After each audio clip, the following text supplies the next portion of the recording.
Hello students, my name is Avinash Jadhav and welcome to my channel page पढ़ाई। और आज मैं लेकर आया हूं थ्योरम नंबर 7.6 ट्रायंगल की क्लास 9 की। तो यहां पर हमें एक स्टेटमेंट दे रखा है जिसको हमें क्या करना है, प्रूफ करना है। If two sides of the triangle are unequal, यदि ट्रायंगल की दो साइड्स अनइक्वल है, the angle opposite to the longer side is larger. तो जो बड़ी वाली साइड होगी उसके सामने वाला एंगल भी क्या होगा, बड़ा होगा। तो देखते हैं इस स्टेटमेंट को। सबसे पहले इसका डायग्राम। तो एक ट्रायंगल है, अब इसमें दिया है कि angle opposite to the longer side, angle opposite to the longer side is larger. तो ए बी सी मैंने एक ट्रायंगल बना लिया है, ठीक है। और मैंने देखा गिवन में क्या देखा कि मुझे क्या दे रखा है, एंगल वो बड़ा होगा जिसकी लॉन्गर साइड बड़ी है। तो मुझको मालूम है कौन सा एंगल, कौन सी साइड बड़ी है, एसी बड़ी है, ए बी क्या है, छोटी है। तो यहां पर मैं गिवन में लिख लूंगा A C is greater than A B. और मुझे एक ट्रायंगल दे रखा है, ट्रायंगल ए बी सी, यही गिवन है आपको, सिंपल, ठीक है। अब यहां पर हमें प्रूफ क्या करना है, प्रूफ लिख लेते हैं। टू प्रूफ, देखिए टू प्रूफ में हमको मालूम है कि angle A B C, angle A B C को बड़ा बताना है किससे, एंगल ए सी बी से, ठीक है। एंगल ए सी बी से एंगल ए बी सी को क्या बताना है, बड़ा बताना है। अब चलते हैं कंस्ट्रक्शन की तरफ, क्योंकि बिना कंस्ट्रक्शन के प्रूफ नहीं हो सकता। तो मैंने क्या एक कंस्ट्रक्शन कर दिया इस पे। कंस्ट्रक्शन क्या है वो भी समझते हैं। कंस्ट्रक्शन ये है कि मैंने इससे एक बिल्कुल स्ट्रेट लाइन खींच दी, जो कि मैंने ऐसा कंस्ट्रक्शन किया है, इस पॉइंट को मैं दे दूंगा डी पॉइंट, ठीक है। और डी पॉइंट मैंने करा draw line B D in विच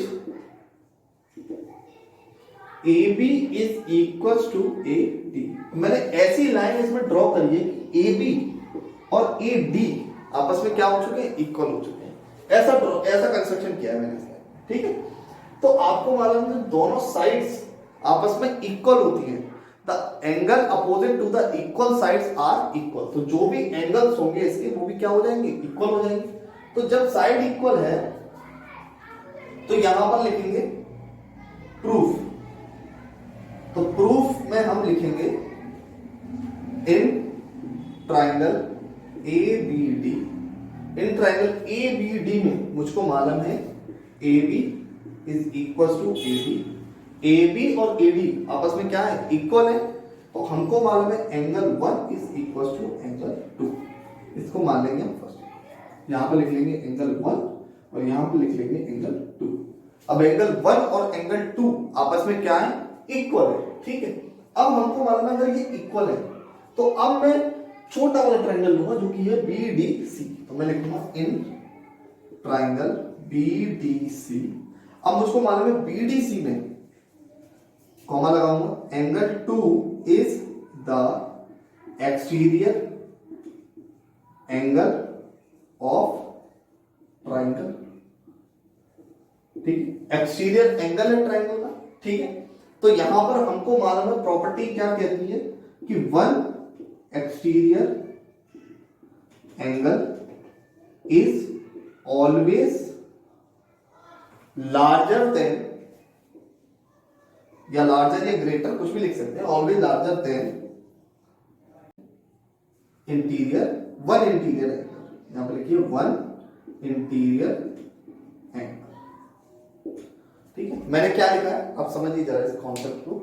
मैंने लिया in triangle B D C triangle लिया, मैंने लिया angle 2 is exterior angle B D C के लिए, बिल्कुल सही है। भारी बनना है एंगल से, ट्रायंगल से, exterior angle of a triangle.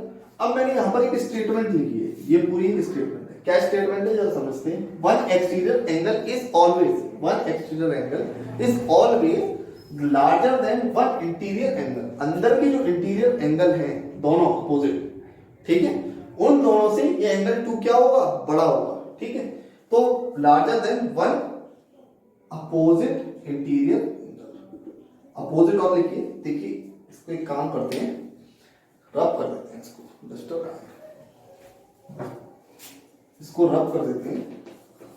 तो इसको ऐसे लिखते हैं, larger than 1 opposite interior angle.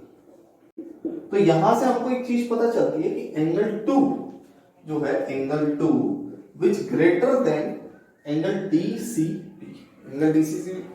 Angle DCB से क्या है, बड़ा है। एंगल DCB ये वाला जो एंगल है वो, ये एंगल 2 क्या है, उससे बड़ा है। अब बड़ा है तो DCB is equal to angle ACB, उसी का कोण। तो यहां लिख देंगे angle 2 is greater than angle ACB। इसको मान लीजिए आप सेकंड इक्वेशन। ठीक है, इतना होने के बाद आपका जब इतना हो जाए, क्वेश्चन आधा खत्म हो चुका है। दोनों इक्वेशंस को आपस में कंपेयर करा सकते हैं। अब मुझको मालूम है कि इक्वेशन, अब आपको मालूम है, अगर इक्वेशन फर्स्ट और सेकंड को देखें, इक्वेशन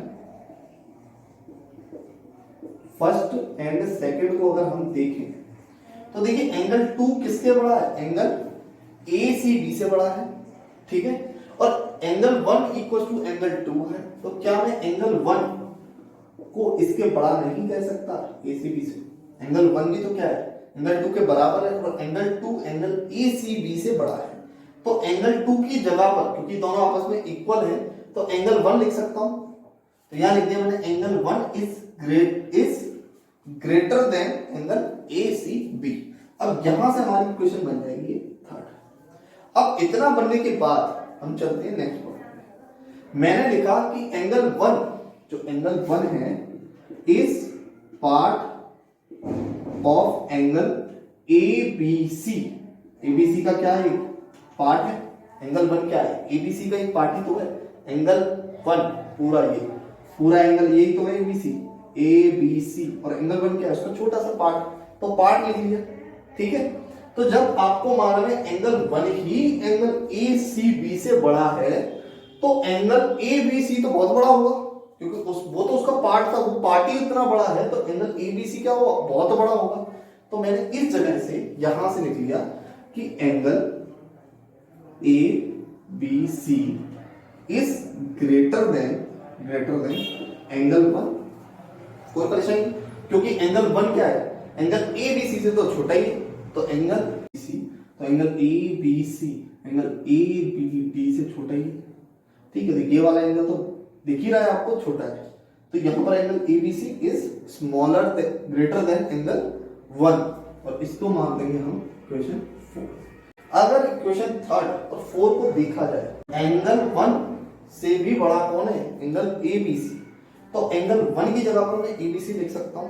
ठीक है, तो मैंने लिख दिया इक्वेशन 4th एंड 3rd के हिसाब से मैं लिख सकता हूं angle ABC is greater than angle AC। अब आप देखिए angle ABC is greater than angle ACB। तो हमको यहां पर प्रूफ होता है कि जिसकी लॉन्गर साइड होगी उसके सामने वाला एंगल भी क्या होगा, लॉन्गर होगा। इस थ्योरम से हम ये प्रूफ करते हैं कि जिसकी भी साइड बड़ी होगी उसका एंगल हमेशा बड़ा होगा। देखिए यहां पर अगर ये एंगल है, ये एंगल आपको दे रखा है, समझ लीजिए 92 डिग्री दे रखा है, और ये तो आपको मालूम ही है, ये होगा 45 और ये होगा आपका जो भी निकले 43। ठीक है, तो आपको मालूम है 92 बड़ा है एंगल, तो 92 से सामने वाली साइड भी क्या होगी, बड़ी होगी। तो ये साइड सबसे लॉन्गर साइड होगी। ठीक है, बात समझ में आई? ठीक है, इसका ये प्रिंसिपल ये समझ सकते हो, एग्जांपल है। ठीक है, तो वीडियो अच्छी लगी, यूजफुल लगी हो, कोई भी चीज इस पार्ट में से कहीं से भी कुछ समझ में ना आई हो, उस पार्ट को आप कमेंट में लिख सकते हैं, मैं उसको डीपली समझाऊंगा आपको दोबारा वीडियो बनाकर। और यदि आपको समझ में आ चुका है तो प्लीज वीडियो को लाइक करें, चैनल को सब्सक्राइब करें। मिलते हैं नेक्स्ट